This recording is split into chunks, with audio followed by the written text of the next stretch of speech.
to quá, tôi kinh đủ to kìa. Bà cái chú gần đến đấy rồi, bà cái chú gần đến đấy rồi anh đến đấy. Một chú chán rồi. Gì tao plot tu nữa.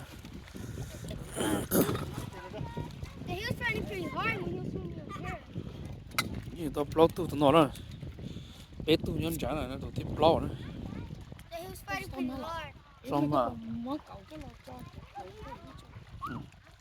Chẳng sao là tao quá. Phải về số.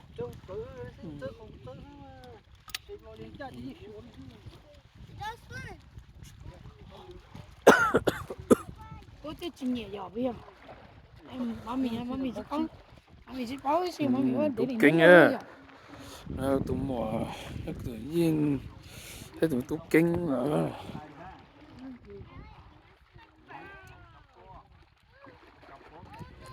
Là cái của không chịu nữa.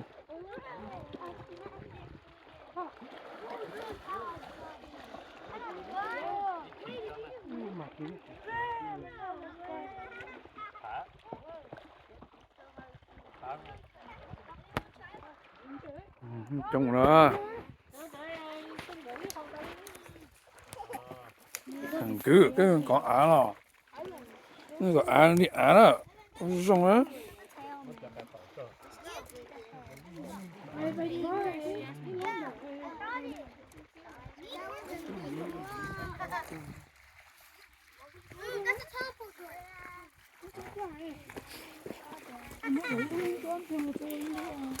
Kiên khẩu ấy.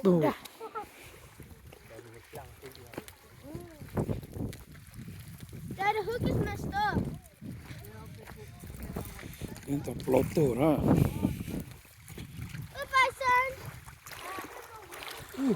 cái plot tung gì á sao đó cái tao plot tu đó đó cái tới tu là đúng rồi cũng chẳng tao nói cũng chỉ sống mà hiện tại mà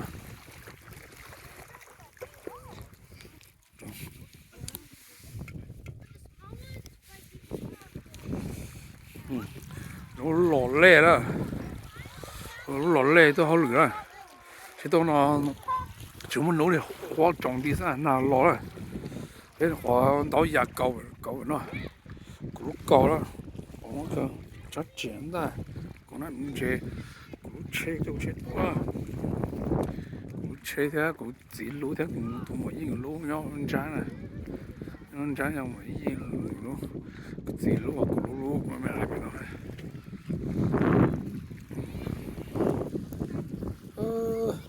nông chế lò lê bắt lê đó nó xào để